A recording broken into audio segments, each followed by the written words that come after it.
Hello, we are now going to do cardiac auscultation. This is my patient, Miss Riley. Yeah, we're just gonna jump into it. So I'm gonna have Miss Riley sitting up and I'm coming at her from her right side. My stethoscope, just gonna make sure I don't have the double-sided cool ones, so the side's always working for me, but if I had one that could twist, I'd make sure I'm listening on the correct side. Mine also doesn't get cold because it's not metal, otherwise I would warm it up with my hand before placing it on her skin. Then I'm going to put this in my ears and I'm going to hold it like this in between my middle and pointer finger, and I'm going to tell Riley that each time I put it on you, I'm going to ask you to take a deep breath in and out. Try not to talk during this. If you have to cough or something, let me know. Alrighty, so I'm going to listen in this second intercostal space, and this is listening for the aortic valve.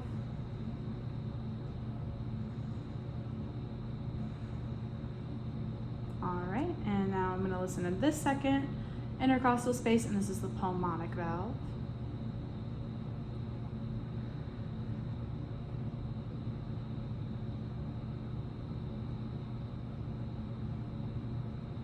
Okay, really good. I'm gonna switch hands really quickly here so I can get to Herb's point, and I'm gonna use the back of my hand to kind of depress her breast tissue down because I don't want to invade her space.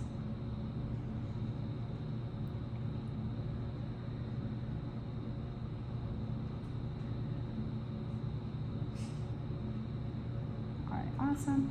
I'm gonna ask if you can lift. Yep, awesome. So then I'm gonna listen to this fourth intercostal space right here, and this is the tricuspid valve.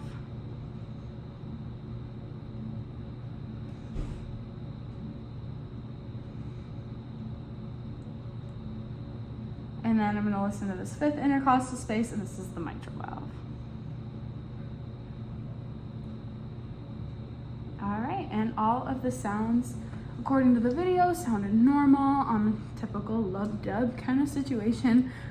So normal is constant. It is above, it is 60 to 100 heart rate. Anything above 100 is tachycardic.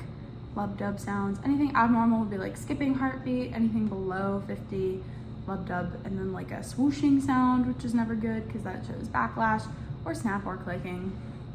And that's all I have. Hello, I forgot one thing. So now I'm having Miss Riley lay on her left side, so that way her heart kind of follows with like gravity, and I can listen to the fourth and fifth intercostal spaces a little better. So if you want to go ahead, I'm just starting under here.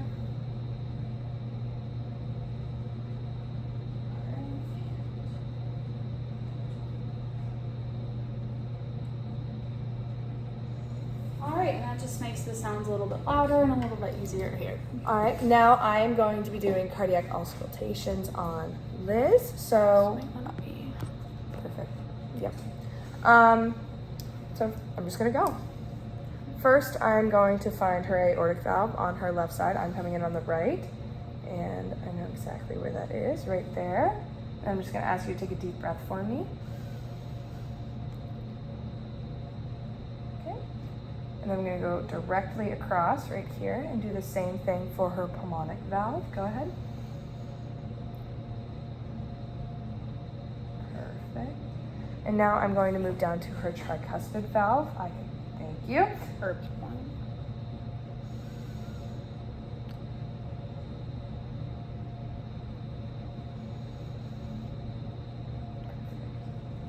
Now I'm going to ask you, well, that was Herb's point. Now I'm going to go under right here. Take a deep breath for me.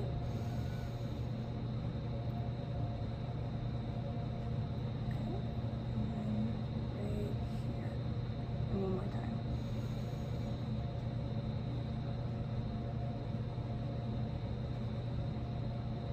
Okay. And I heard all the normal lub-dub sounds, so I would not assume anything is incorrect. Yeah. And now we're gonna go head to the table. Same thing we already did.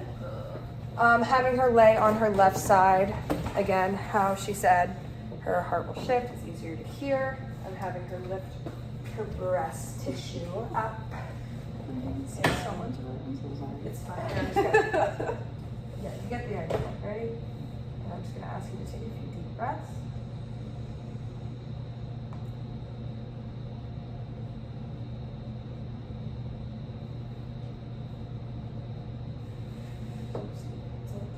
It's like right there. That's where I'm putting it.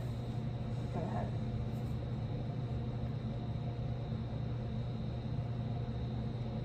Okay. And still everything was normal. So I would not assume that anything is wrong with the heart.